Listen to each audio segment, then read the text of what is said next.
System अभी update पर काम कर रहा है। पूरा हुआ। हेलो चैतन्य, मैं चिंटू 3.0.5 हूं, आपका निजी एआई असिस्टेंट। चैतन्य को अपने शरीर के साथ पहले से कहीं ज्यादा तालमेल महसूस हो रहा था। उसकी हर मांसपेशी यूनिटी माना से जुड़ी हुई थी, जिससे उसे अपनी गतिविधियों पर पूरी तरह कंट्रोल मिल रहा था। उसका फिजिकल कोऑर्डिनेशन गजब का था, मानो वो हवा में उड़ रहा हो। मैंने 13,532 स्क्रॉल्स में मौजूद सभी फिजिकल आर्ट्स का ज्ञान सफलतापूर्वक आपके शरीर में इकट्ठा कर दिया है। आपकी माना संग्रह तकनीक को भी 83% ज्यादा एफिशिएंट कर दिया गया है। अब आप कम मेहनत में ज्यादा ताकत लगा सकते हैं। क्या इसीलिए मेरा शरीर इतना हल्का और ताकतवर लग रहा है? चैतन्य ने चिंटू 3.5 से पूछा। हर स्क्रॉल की बची हुई चेतना ने मास्टर्स की गहरी समझ को आपके अंदर डाल दिया है। वो सारा ज्ञान अब आपके शरीर में बसता है, भले ही आप उसे पूरी तरह समझ ना पाए। चिंटू 3.5 ने जवाब दिया। दूसरे शब्दों में, चैतन्य की मसल मेमोरी शायद ड्रैगन बोन से भी बेहतर थी। ये ड्रैगन बोन के लिए थोड़ा अनफेयर था, क्योंकि वे ही थे जो दिन रात मेहनत करके ट्रेनिंग कर रहे थे। चैतन्य को बस 10,000 स्क्रॉल्स पढ़ने पड़े और उसका शरीर फिजिकल आर्ट्स के लिए परफेक्ट मशीन बन गया। लेकिन चैतन्य को थोड़ा अफसोस था कि वो चिंटू 5 को अगले लेवल के सॉफ्टवेयर में अपग्रेड नहीं कर पाया। उसे सिर्फ आधा स्टेप अपग्रेड मिला, जो ठीक था, लेकिन उसकी उम्मीदों से कम था। सॉफ्टवेयर को अपग्रेड करने की जरूरत हर बार बढ़ती जाती है। स्क्रॉल्स में सिर्फ फिजिकल स्ट्रक्चर की बेसिक जानकारी थी, जिसने आपके शरीर को एक एथलीट बना दिया, लेकिन आपका दिमाग अब भी अगले लेवल तक नहीं पहुंचा। चिंटू 5 ने चैतन्य को बताया। मुझे यह पहले से पता था, चैतन्य ने चिंटू 3.5 से कहा। खैर, शुक्र है कि कोवान सिटी में और भी कई नाइटली कोर्ट्स हैं, जहां मैं बाद में जा सकता हूं। फिलहाल चैतन्य को इस बात से संतुष्ट होना पड़ा कि उसने फिजिकल आर्ट्स मंत्रों पर थोड़ी बहुत महारत हासिल कर ली थी। पिछली बार की तरह अब वो अपनी इमेजिनेशन से नया स्किल डेवलप कर सकता था। वो कुछ ही सेकंड्स में 5 स्टार और उससे कम लेवल के फिजिकल आर्ट्स मंत्र बना सकता था। ये ड्रैगनबोर्न और रिबॉर्नियन के लिए बहुत काम का था, जिन्हें अपने स्किल्स में और ज्यादा ताकत चाहिए थी।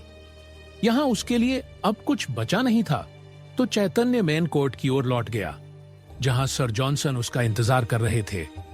लेकिन सर जॉनसन इतनी जल्दी चैतन्य की वापसी के लिए तैयार नहीं थे। तुम तो बस आधे घंटे के लिए गए थे। सॉरी, क्या तुम्हें वो नहीं मिला जो तुम ढूंढ रहे थे? सर जॉनसन ने पूछा। चैतन्य ने हाँ में सिर हिलाया और कहा, मैंने वो सीख लिया। बस मुझे कुछ और सीखना है, जो अलग हो। बेशक सर जॉनसन को नहीं पता था कि चैतन्य ने उनके तहखाने में हर एक स्क्रॉल पढ़ लिया था। उन्हें यह भी नहीं लगता था कि ऐसा मुमकिन है। तुमने देखा कि मेरे दोस्त कहां गए? चैतन्य ने सर जॉनसन से पूछा। जब चैतन्य क्रूफ से बात कर रहा था, तब टाइशन और बाकी लोग कहीं चले गए थे। चैतन्य को नहीं पता था कि वे अब कहां हैं। हाँ, मैंने देखा, वे बाकी नाइट्स के साथ गए। शायद वे अखाड़े में वापस गए होंगे, सर जॉनसन ने कहा। टाइशन और उसके दोस्तों को जानते हुए चैतन्य को यकीन था कि वे कुछ गड़बड़ करने गए हैं। यहां हीलर्स हैं ना? चैतन्य ने पूछा। उसे यकीन था कि टाइशन अपने उत्साह को कंट्रोल नहीं कर पाएगा और किसी नाइट को चोट पहुंचा देगा। क्यों? आप ऐसा क्यों पूछ रहे हैं? सर जॉनसन ने पूछा। मुझे लगता है वे नाइट्स से लड़ने गए हैं। यहां हीलर्स हैं ना? चैतन्य ने जवाब दिया।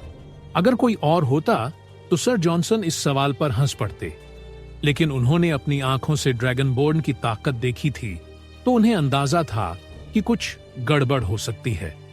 मैं बैंडेज लाता हूं, सर जॉनसन ने चिंता भरे लहजे में कहा। जब सर जॉनसन टाइशन नाम के उस मॉन्स्टर जीनियस के बारे में नाइट्स को आगाह करने दौड़े, चैतन्य अकेला रह गया। सर जॉनसन अखाड़े की ओर जाने वाला था, तभी उसने दीवारों की परछाइयों को बदलते और हिलते देखा। 2 शैडो ऑर्किड वहां से निकले। ये नाटो और सुक्की थे, ऑर्कनाइंस और ऑर्कुपाइंस के लीडर। क्या बात है, तुम दोनों ऐसे भागे क्यों? चैतन्य ने उन दोनों से पूछा। हमने एक जरूरी बातचीत सुनी है, इसलिए हमने सोचा कि आपको डायरेक्ट रिपोर्ट करना ठीक रहेगा। नाटो ने अपनी छाती ठोकते हुए सम्मान के तौर पर कहा। जरूरी बातचीत? और वो बातचीत क्या है? चैतन्य की उत्सुकता बढ़ गई। उसने खुद को और ऑर्किड को एक प्राइवेट जगह पर टेलीपोर्ट कर लिया। हमने अपनी फोर्सेस को शहर के हर कोने में फैला रखा है। कोई भी जगह ऐसी नहीं जहां हमारी नजर ना हो, सुखी ने कहा। उसकी पीठ के कांटों ने हल्की सी आवाज की। खासकर रिबॉर्न कंपनी के मामले में हम हमेशा अलर्ट रहते हैं। मकबरे वाली घटना के बाद से एक खास ग्रुप ने हमारा ध्यान खींचा है और वो हैमरस्मिथ कंपनी है।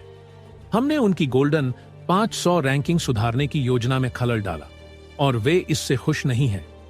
कंपटीशन में हमेशा कुछ न कुछ टकराव होता है, ये नॉर्मल था। चैतन्य ने सुना था कि हैमरस्मिथ कंपनी हेफेस्ट कंपनी की सब्सिडियरी थी, जो दुनिया की सबसे बड़ी कॉन्ग्लोमरेट्स में से एक थी, ठीक उसके दादाजी के बिजनेस की तरह। तुम्हें क्या पता चला? चैतन्य ने पूछा। अभी तक कुछ खास नहीं बॉस, चैतन्य। बातचीत अभी हो रही है, नाटो ने कहा। चैतन्य ने शैडो ऑन ऑर्किड की ओर देखा। उसके दिमाग में एक आइडिया आ रहा था। इधर अंगद सिटी के बिजनेस डिस्ट्रिक्ट के ठीक बीचों बीच हैमरस्मिथ ग्रुप का हेडक्वार्टर था। उनका आर्मरी मेटल से बनी हर चीज के लिए टॉप स्टोर था। हर ग्रुप, कंपनी या गिल्ड को अपनी सिक्योरिटी के लिए हथियार और कवच चाहिए होते थे और वे हैमरस्मिथ से ही लेते थे। कम से कम तब तक ऐसा था जब तक एक रहस्यमयी ग्रुप जंगल से निकलकर नहीं आया और अपने नए कवच और हथियारों के साथ शहर में नया स्टैंडर्ड सेट नहीं कर दिया। धीरे धीरे हैमरस्मिथ हथियारों और कवचों के फ्लो पर अपनी पकड़ खो रहा था। जवाब में हैमरस्मिथ के पास सिर्फ एक रास्ता बचा था। उन्हें अपनी पेरेंट कंपनी हेफेस्ट ग्रुप से मदद मांगनी पड़ी। उसी दिन हैमरस्मिथ के हर कर्मचारी ने हेफेस्ट के मेहमानों का स्वागत किया। कंपनी के साहसी लीडर ब्लैक ने यह सुनिश्चित किया कि सब कुछ परफेक्ट हो। आखिरकार ये मेहमान दूर दूर से आए थे और हेफेस्ट कंपनी के ही थे। जैसे ही 5 लोग उनकी बिल्डिंग में दाखिल हुए तो 2 बड़े बड़े दरवाजे खुल गए। नौकरानियों और बटलरों ने उनके लिए रेड कारपेट बिछाया, लेकिन उन मेहमानों को इसकी परवाह नहीं थी। वे सीधे आगे बढ़े। हमारे भवन में आपका हार्दिक स्वागत है, ब्लैक ने कहा, लेकिन उसकी आवाज धीमी पड़ गई। हुड पहने एक शख्स जिसके कपड़ों से आग की लपटें निकल रही थी, वो शख्स ब्लैक की बात को पूरी तरह इग्नोर करते हुए ब्लैक के पास से गुजरा। हमें किसी तारीफ की जरूरत नहीं, हम यहां सिर्फ एक काम के लिए आए हैं और वो है दबदबा कायम करना। उनमें से एक नकाबपोश शख्स ने अपने विशाल कलेक्शन से एक तलवार उठाई और बिना ज्यादा जोर लगाए उसकी धार को मोड़ दिया। क्या तुम्हें पता है कि तुम्हारी कंपनी की कमाई क्यों गिर रही है? हुड वाले शख्स ने पूछा। ब्लैक उस शख्स को कोई जवाब नहीं दे पाया। तभी वो शख्स बोला, क्योंकि लोगों का भरोसा कम हो रहा है। उन्हें यकीन नहीं कि हैमरस्मिथ अब भी बेस्ट क्वालिटी दे सकता है। ब्लैक ने शर्मिंदगी से अपना सिर झुका लिया। इस गलती को सुधारने के लिए हम क्या करें? ब्लैक ने पूछा। तुम्हें अपने तलवारों और कवचों की क्वालिटी को और बेहतर करना होगा। यह आसान होगा क्योंकि तुम हेफेस्ट का हिस्सा हो, लेकिन हमारा काम अलग है। हमें दिखाना होगा कि हमारी ताकत नाइट्स और विजार्ड से भी ज्यादा है। तभी यह भरोसा वापस पहले की तरह बनेगा। उस शख्स ने ब्लैक को जवाब दिया। इस बीच झूमरों की टिमटिमाती परछाइयों में ऊपर 3 लोग छिपे थे। ये चैतन्य और 2 ऑर्किड थे, जो ब्लैक और उस हुड पहने शख्स की सारी बातें बहुत जल्द चैतन्य को परोसने वाले थे। इस बीच झूमरों की टिमटिमाती परछाइयों में ऊपर 3 लोग छिपे थे। ये चैतन्य और 2 ऑर्किड थे, जो ब्लैक और उस हुड पहने शख्स की सारी बातें बहुत जल्द चैतन्य को परोसने वाले थे। किसी बाहरी की नजर में चैतन्य के ऑर्किड का पूरा शरीर दीवार के पे साथ चैतन्य भी यहां अधमका था। अगर कोई उसे सीधे देखता तो उसे कुछ दिखता ही नहीं, बस ऐसा लगता कि वो छत का हिस्सा है। उसकी माना मास्टरी ने उसे पूरी तरह से इनविजिबल बना दिया था।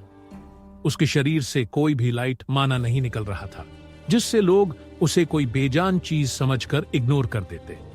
वो चाहता तो ऑर्किड्स की शैडो स्किल्स इस्तेमाल करके छिप सकता था, लेकिन उसने सोचा कि ये स्टेल्थ ऑन ऑप्शन कहीं ज्यादा बेहतर है।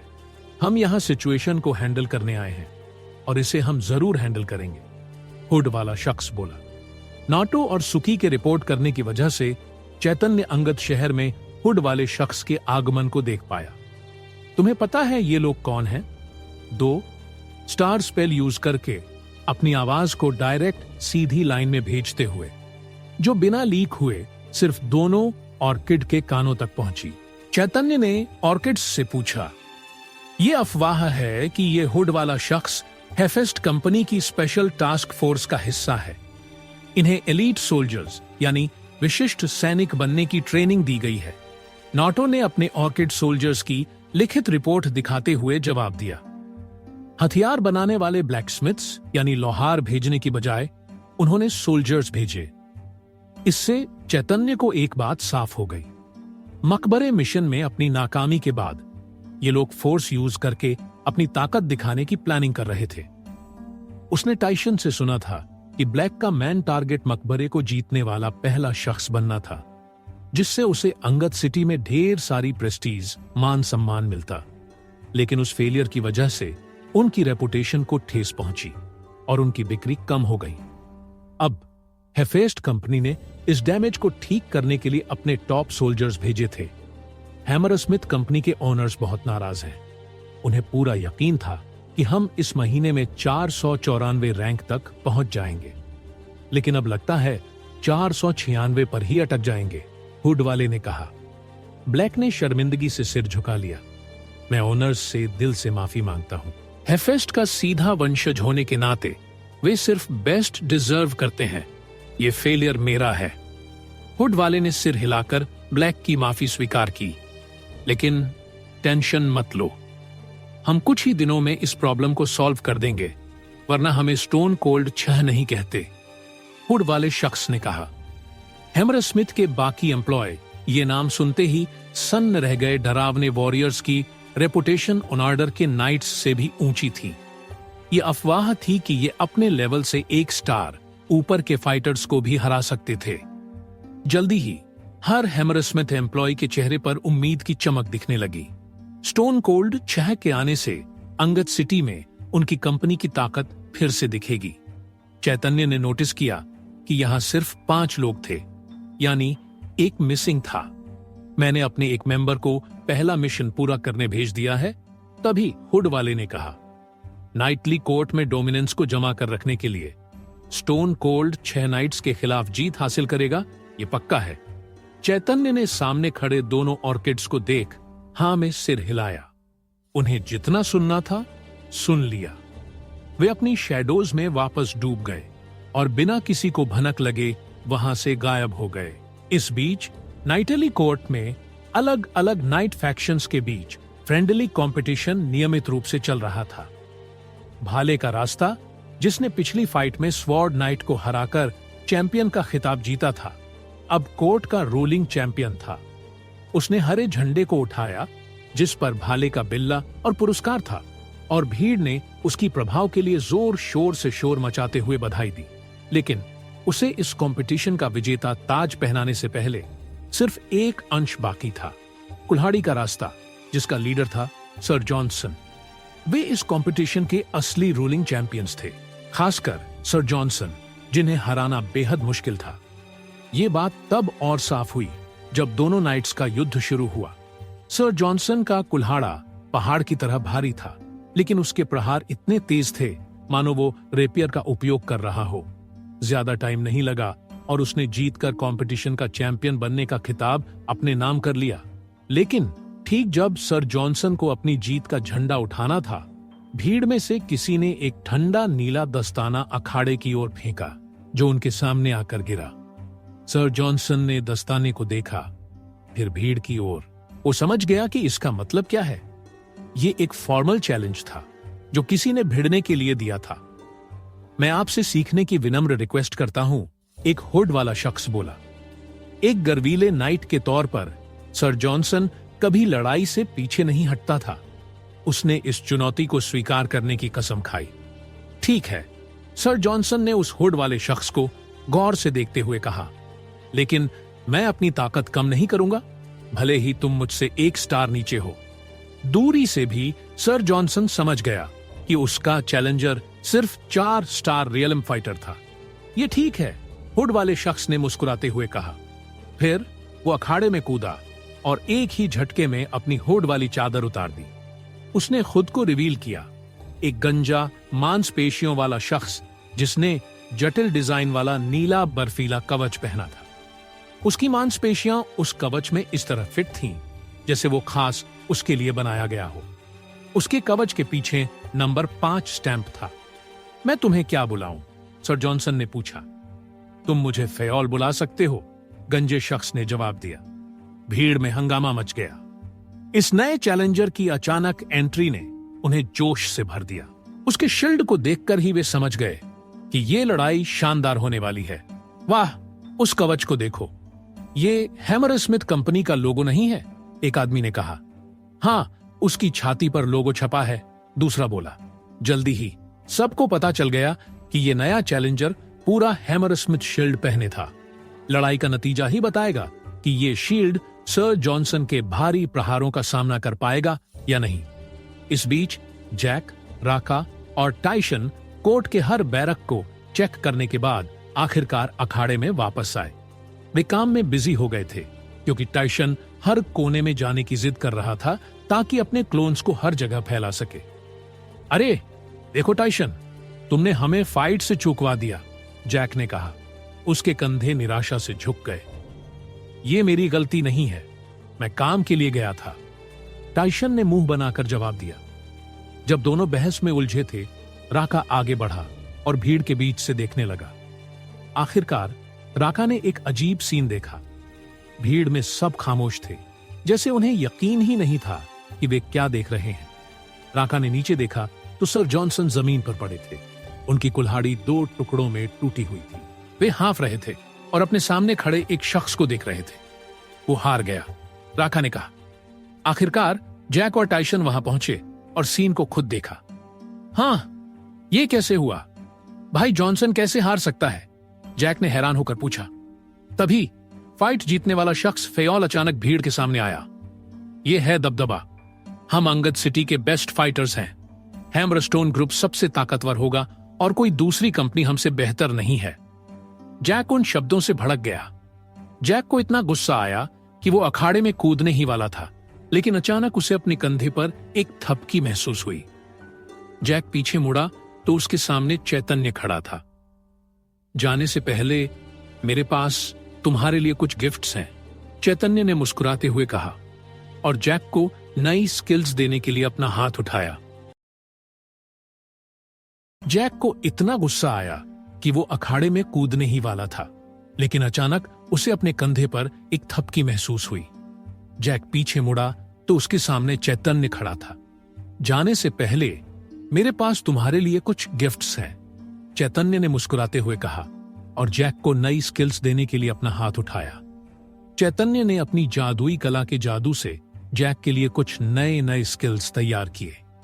जैक के दिमाग में जैसे इंफॉर्मेशन की बिजली सी कौंध गई। उसने समझ लिया कि अपनी यूनिटी कोर की ताकत को कैसे यूज करना है। जैक अब अपनी एनर्जी को सही मांसपेशियों तक सही मात्रा और दिशा में भेज सकता था ताकि उसका हर वार फुल पावर में लगे।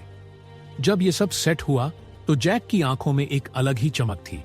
तो अब कैसा लग रहा है? चैतन्य ने मुस्कुराकर जैक से पूछा। लॉर्ड चैतन्य, आप तो कमाल है, ये स्किल्स गजब हैं। अब मैं आसानी से इस चपड़ गंजू को हरा सकता हूं। खुश होकर बोलते हुए जैक ने जोश में हवा में 2-4 मुक्के लहराए। अखाड़े नीचे बैठे चैंपियन का ध्यान खींच लिया। फेयोल नाम का वो फाइटर दर्शकों की ओर मुड़ा और जैक को गौर से देखने लगा। अरे भाई रुक, वहीं आ रहा हूं, क्योंकि अब तेरा अगला राउंड मेरे साथ है, जैक ने फेयोल से चिल्लाकर पूछा और सीढ़ियों से कूदते हुए रेलिंग पर चढ़ गया। फेयोल को थोड़ा झटका लगा। उसे लगा कि जैक उससे कमजोर है। उसने अपना खास मोनोकल निकाला जो किसी की ताकत बताता था और देखा कि जैक बस 3 सितारा रियल्म में है। क्या यह सिर्फ इत्तेफाक था? फेयोल ने धीरे से बुदबुदाया। एक पल को उसे लगा जैसे उसके दिमाग में कोई बम फटा हो। क्या बोला? भाई तूने, जरा खुल के बोल। जैक ने अपनी हथलियों को एक दूसरे से मिलाकर गोल छिद्र का मेगाफोन बनाकर पूछा, ताकि जैक की तेज आवाज फेयोल के कानों तक पहुंच जाए। तू मुझे चैलेंज करना चाहता है? ठीक है, तैयार हूं। पक्का? फेयोल ने चैलेंज एक्सेप्ट करते हुए कहा। भीड़, जो अब तक चुप थी, वो अब धीरे धीरे खुसर पुसर करने लगी। सबने देखा था कि फेयोल ने अंगद सिटी के टॉप नाइट्स में से एक को कितनी आसानी से पछाड़ दिया था। सर जॉनसन का तो फेयोल से हारने कोई चांस ही नहीं था, लेकिन उसकी 5 सितारा नाइट की कुल्हाड़ी को फेयोल ने 1 मिनट से भी कम में 2 टुकड़ों में तोड़ दिया। ये करतब देखकर सारे नाइट फैंस का मुंह बंद हो गया। फेयोल भले 4 सितारा रियल में था, लेकिन उसने अपनी ताकत से एक सितारा ऊंचे वाले को धूल चटा दी, और अब जैक, जो उससे 1 सितारा नीचे था, उसे ललकार रहा था। तो बेचारी जैक का क्या हाल होने वाला है, ये सोचकर सब आपस में बातें कर रहे थे। मती मारी गई है तुम्हारी, जो तू इस फेयोल से फाइट करने वाला है। सर जॉनसन दर्द से कराहते हुए धीरे से बुदबुदाए। चल फाइट करते हैं, तू मजेदार लग रहा है, देखते हैं कौन किसकी चटनी बनाता है। जैक ने बाजुओं को पीटते हुए कहा और अखाड़े में कूद पड़ा। जैक के अखाड़े में आते ही धूल उड़ती हुई हवा में फैल गई। सर जॉनसन, जिन्हें उनके दोस्त बाहर ले जा रहे थे, उसने बस इतना कहा, संभल के, झल्लात किस्म का है ये फेयोल। जॉनसन ने फेयोल को हल्के में लिया था और इसीलिए उन्हें शर्मनाक हार झेलनी पड़ी। एक नाइट के लिए सबसे बड़ी बेइज्जती होती है युद्ध में अपना हथियार गंवाना। उनकी कुल्हाड़ी की महारत को देखते हुए ऐसा होना ही नहीं चाहिए था, फिर भी ऐसा हुआ। उन्होंने जैक को चिताया। उसके हथियार और शील्ड टॉप क्लास हैं, ये यहां के नहीं हैं। अगर उन्हें पता होता कि फेयोल स्टोन कोल्ड छह दुनिया की सबसे बड़ी कंपनी की स्पेशल टास्क फोर्स का हिस्सा है, तो शायद वो समझ जाते कि उनकी कुल्हाड़ी क्यों टूटी। कोई टेंशन नहीं, बस थोड़ा मस्ती करने का मौका है, जैक ने कंधे उचकाते हुए कहा। उसने जॉनसन की चेतावनी को जैसे सुना ही नहीं, और सुनता भी क्यों। उसके चेहरे पर जरा भी फिक्र नहीं थी कि उसके हथियार या शील्ड टूट जाएंगे। क्यों? क्योंकि वो रिबॉर्न कंपनी के बने थे। इससे बेहतर कुछ हो ही नहीं सकता था। इधर फेयोल ने जैक को गौर से देखा और अपने भाले को हवा में लहराया। भाले से नीली ठंडक निकल रही थी और हवा में धुंध बन रही थी। तू रिबॉर्न कंपनी से है ना? फेयोल ने भाले की नोक जैक की ओर तानते हुए कहा। उसने अपना होमवर्क अच्छे से किया था। अपनी हार का कारण न जानना उसकी बेवकूफी होती। हां बिल्कुल, क्यों तुझे कोई शक है? जैक ने सीना तान कर कहा। टाइशन ने अखाड़े की सीट में बैठे दर्शकों से जैक का हौसला बढ़ाया। भीड़ फिर से खुसर पुसर करने लगी। रिबॉर्न कंपनी का नाम ज्यादा लोगों ने नहीं सुना था। लोग बस उनकी चॉकलेट्स के लिए जानते थे, लेकिन जब रिबॉर्न के मकबरे वाले कारनामों की खबरें फैली तो सब हैरान रह गए। क्या ये वही लोग हैं जिन्होंने वो खोज जीती थी? एक ने कहा, हां, सुना है रिबॉर्न वालों ने नाइट्स और हैमरस्मिथ ग्रुप को टक्कर दी और मकबरे में जीत हासिल की। दूसरे ने जवाब दिया, सुना है उनके पास स्पेशल हथियार थे, बिल्कुल रेयर। तीसरा बीच में बोला, वाह, मुझे तो उनकी हथियारों की दुकान चेक करनी पड़ेगी। पहला आदमी ये बोलते हुए अखाड़े में होने वाली फाइट में इंटरेस्टेड हो गया। फेयोल ने होंठ काटे। उसने नाइट्स को हराकर टहलका मचाया था, लेकिन रिबॉर्न कंपनी किसी तरह उसका सारा क्रेडिट चुराने में कामयाब हो गई। उसने हाथ फैलाए और जमीन की ओर देखा। सब सुनो, ये सिर्फ हमारी लड़ाई नहीं है, ये हमारी कंपनियों की इज्जत की लड़ाई है, फेयोल ने चिल्लाकर कहा। और फिर उसने अपना भाला जैक की ओर ताना। जो जीतेगा उसे यहां मौजूद हर शख्स की तारीफ और सम्मान मिलेगा, और जो हारेगा उसे सबके सामने मानना पड़ेगा कि उसकी कंपनी दूसरी से कम है। फेयोल ने अपना असली मकसद भी जल्दी लोगों के सामने रख दिया। जैक की आंखों में जैसे आग जल उठी। उसने दर्शकों की ओर देखा, जहां चैतन्य और बाकी दोस्त उसे मुस्कुराते हुए देख रहे थे। उसकी धुनाई कर दो, उसके बाद इसकी बोलती बंद हो जाएगी। टाइशन ने चिल्लाकर हौसला बढ़ाया। पुराने स्टाइल का द्वंद्व मुझे ज्यादा याद नहीं, लेकिन वो चीसी की धुनाई का मजा मैं फिर से वो देखना चाहता हूं, राका ने कहा। राका भी फुल जोश में था। उसे भी फाइट देखने में मजा आ रहा था। जा मस्ती कर, चैतन्य ने अंगूठा दिखाते हुए कहा। जैक को बस इतना ही चाहिए था। उसने फेयोल की ओर देखा, पहले अंगूठा ऊपर किया, फिर उसे नीचे। चल फाइट करते हैं, जैक ने फेयोल को देखकर कहा। फेयोल तुरंत पीछे धूल उड़ाते हुए जैक की ओर दौड़ा। उसने अपना भाला सीधे जैक की निहत्थी छाती पर तान दिया। जैक ने हवा में मुक्का मारा, जिसकी ताकत लहर की तरफ फैली और ध्वनि की गति से फेयोल तक पहुंची। फेयोल ने एक ही वार से उस मुक्के की ताकत को काट दिया और फिर भाले की नोक को जैक की ओर बढ़ाया। जैक मुक्केबाज की तरह उछलते हुए, लय में बाएं दाएं हिलते हुए भाले के वार से बच निकला। जब फेयोल का वार चूक गया, उसने भाले को घुमाकर जैक को पकड़ने की कोशिश की, लेकिन आखिरी पल में जैक झुका और ठोड़ी पर निशाना लगाते हुए एक अप्रकट मारा। फेयोल ने भाले के पिछले हिस्से से खुद को बचाया और पीछे हटा। जैक का मुक्का हवा में जोरदार झटका पैदा करता हुआ चूक गया। भीड़ इस धमाकेदार फाइट को देखकर हैरान होकर खड़ी हो गई। जैक ने मुस्कुराते हुए फेयोल को देखा। वो तो अभी शुरू ही कर रहा था। वो बाएं जैब से मुक्का मारते हुए फेयोल की ओर बढ़ा। फेयोल ने अपने भाले से वार को रोका, लेकिन जैक का हमला यहीं खत्म नहीं हुआ। ये एक दो मुक्कों का कॉम्बो था। जैक की गजब की स्पीड और ताकत ने फेयोल को चौंका दिया। ड्रैगनबोर्न ने उसकी पसलियों पर जोरदार मुक्का जड़ दिया। फेयोल ने अपने भाले से वार को रोका, लेकिन जैक का हमला यहीं खत्म नहीं हुआ। ये एक दो मुक्कों का कॉम्बो था। जैक की गजब की स्पीड और ताकत ने फेयोल को चौंका दिया। ड्रैगनबोर्न ने उसकी पसलियों पर जोरदार मुक्का जड़ दिया। जैक का जबड़ा तोड़ देने वाला मुक्का इतना तेज था कि फेयोल दीवार की ओर उछल गया। सब कुछ इतनी तेजी से हुआ कि भीड़ को बस एक धुंधला साया दिखा और फिर फेयोल दीवार से टकराया। अखाड़े में गूंज उठी और धूल चारों तरफ उड़ने लगी। लोग खड़े हो गए, धूल के गुब्बार के पार देखने की कोशिश करने लगे कि क्या फाइट खत्म हो गई। लेकिन जैसे ही धूल बैठी, सबने देखा कि फेयोल एकदम सीधा खड़ा है। उसका नीला शील्ड बिल्कुल सही सलामत, ना कोई खरोंच, ना कोई डेंट। उसके चेहरे पर मुस्कान बता रही थी कि जैक का मुक्का उसे जरा भी नुकसान नहीं पहुंचा पाया। वाह, ये ड्रैगनबोर्न कौन है? इसके मुक्के तो गजब हैं, एक आदमी ने कहा ना। लेकिन ये तो और कमाल है कि फेयोल ने वो मुक्का सीधे झेल लिया और उसे कुछ हुआ ही नहीं। उसका शील्ड तो जबरदस्त होगा, दूसरा बोला। पता नहीं था कि हैमर स्मिथ ऐसा शानदार सामान बनाता है, एक आदमी बोला। फेयोल ने अपने शील्ड की तारीफ सुनकर मुस्कुराया। उसने जानबूझकर वो मुक्का खाया था ताकि लोग उसके शील्ड की ताकत देखें। तू मेरे शील्ड के लिए अच्छा टेस्ट था। अब सबको पता चल गया कि अच्छा सामान खरीदना है तो कहां जाना है, फेयोल ने जैक से कहा। सॉरी, लेकिन अब मुझे यह फाइट खत्म करनी होगी। फेयोल के शरीर से नीली ठंडक वाला ओरा निकलने लगा। हवा और पानी का माना मिलकर उसके शरीर में एक कोल्ड मैजिक बना, हेफेस्टस फ्रॉस्टी विंड। फेयोल ने चिल्लाकर अपने भाले की नोक को 4 सितारा बर्फीली ताकत से भर दिया।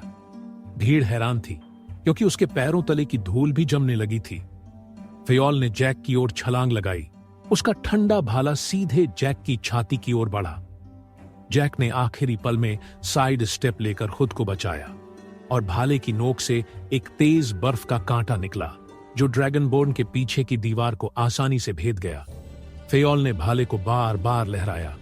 इस बार हर झटके के साथ 4 स्टार बर्फ के कांटे निकल रहे थे जो सबसे मजबूत स्टील शील्ड को भी भेद सकते थे। हर हमले के साथ जैक को और पीछे हटना पड़ रहा था। विंटर वंडरलैंड, फेयोल ने चिल्लाया। उसके पैर पूरी तरह नीले बर्फ में बदल गए, जैसे पूरा पैर बर्फ का पहाड़ हो। इस ताकत के साथ फेयोल ने जमीन पर जोर से पैर मारा और बर्फ चारों तरफ फैलने लगी। तू हमेशा भागता नहीं रह सकता, तुझे मेरे हाथों मरना ही होगा। फेयोल ने तंज कसते हुए भाला लहराया। जैक के पैरों तले की जमीन फिसलन भरी बर्फ में बदल गई। ठीक उसी वक्त जब फेयोल का ठंडा भाला ऊपर से उसकी ओर आया। फेयोल को उम्मीद थी कि इससे जैक का बैलेंस बिगड़ेगा और वो भाले के वार से नहीं बच पाएगा, लेकिन उसने जैक की ताकत को कम आंका था। जैक ने हवा में मुक्का मारा, जिसकी शॉक वेव ने भाले की दिशा मोड़ दी।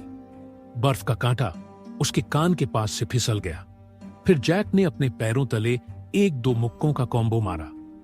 शॉकवेव ने जमीन में गड्ढा बना दिया और फिसलन भरी बर्फ टूटकर बेकार हो गई।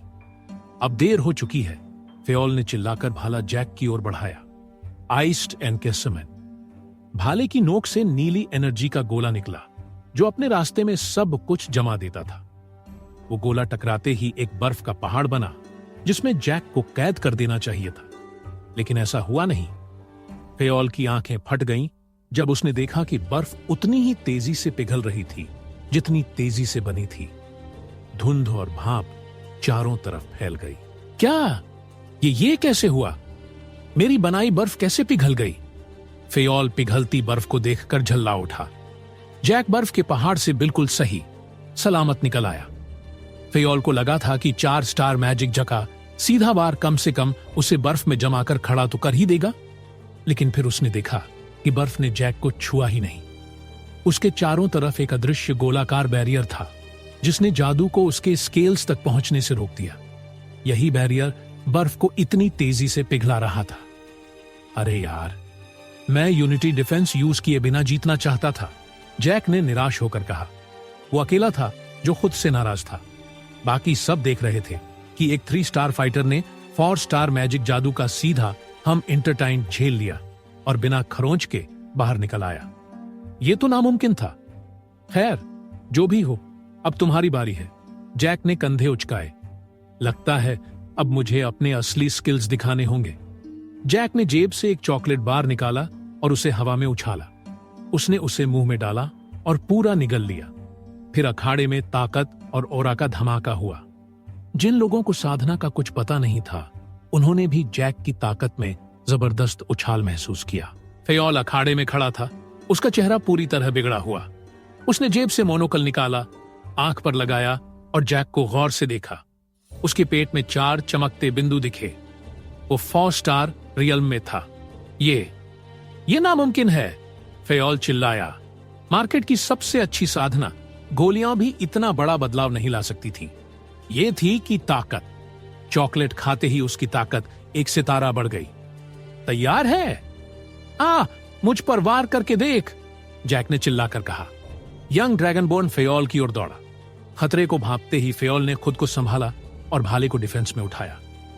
फेओल ने 1 सेकंड में 20 बार भाला चलाया, जिससे जैक के पास आने का कोई चांस नहीं था। अगर वो कोशिश करता तो बर्फ के कांटे उसके शरीर को भेद देते, लेकिन जैक फिर भी आगे बढ़ा। उसने दोनों हाथ ठोड़ी पर रखे, नीचे झुका और बाएं दाएं हिलते हुए भाले के वारों से बचता रहा। डेम्पसी रोल, उसने धीरे से कहा। जैक का शरीर धुंधला होने लगा, जैसे उसके बगल में बादल से साए बन रहे हों।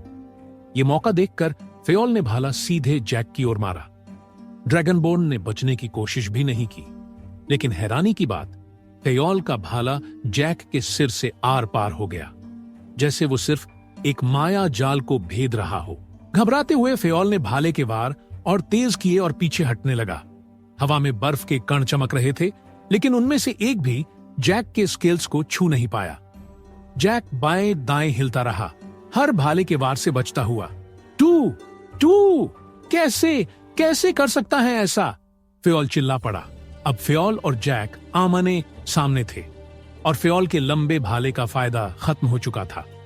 आखिरी कोशिश में फेओल ने अपने भाले को बर्फ के नुकीले कांटों से ढक लिया और उसे जैक की ओर लहराया, लेकिन जैक आसानी से नीचे झुक गया। नीचे बैठते हुए जैक ने अपने दाएं हाथ में सारी ताकत जमा की। यूनिटी माना शुगर रश की ताकत के साथ उसकी नसों में दौड़ने लगा और उसे जबरदस्त पावर दे रहा था। जैक ने फेओल की ओर देखा, जिसके चेहरे पर घबराहट साफ दिख रही थी। जैक मुस्कुराया और अपना फाइनल मूव तैयार किया, गजेल पंच। जैक ने एक अप्रकट के साथ ऊपर उछाल मारी, जो फेओल के पेट पर जोर से लगा और उसे हवा में उड़ा दिया। जैक मुस्कुराया और अपना फाइनल मूव तैयार किया, गजेल पंच। जैक ने एक अप्रकट के साथ ऊपर उछाल मारी, जो फेओल के पेट पर जोर से लगा और उसे हवा में उड़ा दिया। फेओल दीवार से टकराया और धूल का ऐसा गुब्बार उठा कि नीचे सब कुछ ढक गया। दर्शक एक बार फिर अपनी सीटों से उछल पड़े और धूल के शांत होने का इंतजार करने लगे। कुछ सेकंड बाद सबने उसे देखा। इस बार फेयोल जैक के हमले को पहले की तरह हल्के में नहीं ले पाया। वो जमीन पर लेटा था, दर्द से कराह रहा था, अपना पेट पकड़े हुए बिलबिला रहा था। हाँ, ये तो मजा आ गया मेरे साथ फाइट करके। अब बोल, भिड़ेगा मेरे साथ, चपड़ गंजू कहीं के। जैक ने अपने पैर हिलाते हुए कहा, जैसे वो अगले राउंड के लिए तैयार हो। ओह हाँ, नामुमकिन। फेयोल धूल भरी जमीन को पकड़ते हुए बुदबुदाया। भीड़ ने जैक की ओर देखा और उसकी ताकत के धमाकेदार शो पर जोर जोर से तालियां बजाईं। वाह, इसने अभी एक 4 स्टार फाइटर को धूल चटा दी। एक ने जोश ले कहा, यह अचानक इतना पावरफुल कैसे हो गया? तुमने देखा इसने क्या खाया? वो चॉकलेट थी ना? तो सच में चॉकलेट खाने से इतनी ताकत मिलती है? मुझे तो आज ढेर सारी चॉकलेट खरीदनी पड़ेगी।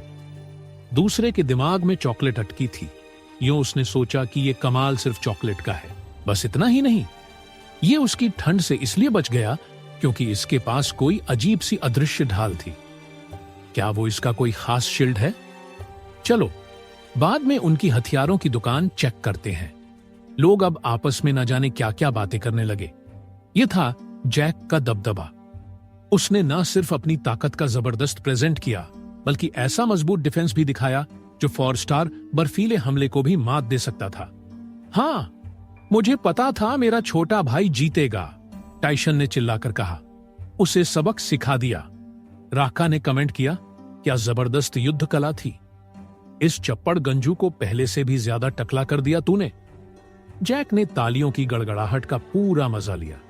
उसने भीड़ के लिए हवा में कुछ हल्के फुल्के मुक्के भी मारे, जिससे लोग और ज्यादा जोश में आ गए।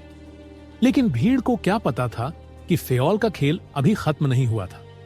उसने चुपके से जेब से एक सफेद गोली निकाली और दांतों से चबा ली। गोली पाउडर बनकर टूट गई और तुरंत उसके शरीर में समा गई। जो कुछ भी उसने खाया उसमें ढेर सारा माना भरा था। उसका शरीर बेचैन होने लगा। इस नई एनर्जी ने उसकी टूटी हुई 8 पसलियों को अस्थायी रूप से ठीक कर दिया और जैक के से लगी सारी अंदरूनी चोटों को भर दिया। लेकिन इस गोली के साइड इफेक्ट्स ने उसकी आंखें लाल कर दी और चेहरा उसके कंट्रोल से बाहर होकर फड़कने लगा। अरे संभल के, एक आदमी चिल्लाया। अचानक फेयोल नई ताकत के साथ जैक की ओर दौड़ा, लेकिन ड्रैगनबोन ने तेजी से पलटकर एक बार फिर अपने दुश्मन का सामना किया। तभी बाकियों ने देखा कि जैक ने अचानक काले दस्ताने पहन लिए, जिन पर बैंगनी रंग की दरारें थीं। इस हथियार की शक्ल ने सबका ध्यान खींच लिया। लोग बस इसे देखते रह गए। बदकिस्मती से फेयोल के लिए जैक ने अपने गॉन्टलेट्स उठाए और दाहिने हाथ से सीधा पंच मारा, जो फेयोल के भाले की नोक से जा टकराया। दोनों हथियार आपस में भिड़े और अखाड़े के बीच में चिंगारियां उड़ने लगीं। जादू में माहिर लोगों ने नोटिस किया कि जैक के गॉन्टलेट से कई एलिमेंट का माना जबरदस्त मात्रा में निकल रहा था। ये इतना ताकतवर था कि फेयोल के नए जोश को भी दबाने लगा। फेयोल अपनी पूरी ताकत के साथ चिल्लाया। अगर फेयोल ने वो गोली ना खाई होती तो शायद वो जैक के गॉन्टलेट्स की ताकत को समझ लेता और जान जाता कि उसका हथियार इसके सामने नहीं टिकेगा। लेकिन उसकी नई ताकत ने उसकी सोच को गड़बड़ा दिया। गॉन्टलेट्स ने ताकत का धमाका किया, जिसने भाले की नोक को पीछे धकेल दिया। ताकत इतनी थी कि भाले का डंडा असामान्य रूप से मुड़ गया और फिर टूटकर 1000 टुकड़ों में बिखर गया। लेकिन बात यहीं खत्म नहीं हुई। जैक का गॉन्टलेट आगे बढ़ा और फेयोल की छाती पर जा लगा। फेयोल का नीला बर्फीला शील्ड बर्फ से भरने लगा, जैसे वो यूनिटी की ताकत से लड़ रहा हो। फेयोल का चेहरा सिकुड़ गया। वो जिद्दी बनकर उस मुक्के की ताकत को झेलने की कोशिश कर रहा था, लेकिन आखिरकार उसके शील्ड की बर्फ पिघलने लगी। शील्ड में मौजूद पानी और हवा का माना यूनिटी गॉन्टलेट में मौजूद आग और धरती के माना से टकराकर बेअसर हो गया। आर्कटिक के अटल बर्फीले पहाड़ों जैसा नीला शील्ड अपनी आखिरी एनर्जी छोड़कर पूरी तरह रंग और ताकत खो बैठा। जैक के मुक्के ने मेटल का शील्ड तोड़ दिया, उसे पूरी तरह बेकार कर दिया, जैसे वो अब सिर्फ कबाड़ के लिए अच्छा हो। फेयोल ने अपने शील्ड को अविश्वास के साथ देखा। उसकी लाल आंखें उसकी हताशा और दुख को बयान नहीं कर पाईं। अब उसने जैक की ओर देखा और समझ गया कि वो हार गया। तू जीत गया, फेयोल ने अपनी आखिरी ताकत के साथ बुदबुदाया। वो जमीन पर गिर पड़ा और फाइट पूरी तरह खत्म हो गई। भीड़ 1 सेकंड के लिए खामोश रही, फिर और जोरदार तालियों के साथ फट पड़ी। लोग जैक की ओर तौलिए, झंडे और रुमाल फेंकने लगे।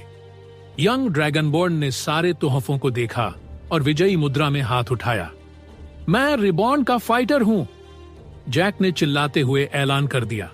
उसके शब्दों के साथ भीड़ ने रिबॉर्न रिबॉर्न चिल्लाना शुरू कर दिया, उसकी फेयोल पर जीत के सम्मान में। क्या हैमरस्मिथ का शील्ड इतना कमजोर था? इस ड्रैगनबोर्न ने तो उसका शील्ड पूरा बर्बाद कर दिया। हमें इसके गॉन्टलेट्स की बात करनी चाहिए। वो कैसी ताकत थी, लगता था जैसे पहाड़ भी तोड़ दे।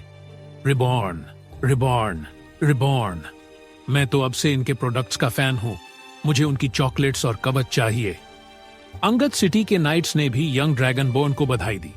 उसने फेयोल को इतनी बुरी तरह हराकर उनकी इज्जत बहाल कर दी थी। इधर चैतन्य ने भी दृशकों से जैक के लिए तालियां बजाईं। कस्टमाइज्ड फिजिकल आर्ट स्किल्स की ताकत देखकर चिंटू 3.5 के इस नए अपग्रेड की अहमियत पक्की हो गई। उन्हें यकीन नहीं था कि सिस्टम की और जैसे कौशल काम करेंगे, क्योंकि ये कुछ ऐसा था जो उन्होंने अपने पिछले जीवन में केवल देखा था। लेकिन उनका निजी एआई सहायक इन सामान्य चालों को माना चालित कुछ खास में बदलने में कामयाब रहा।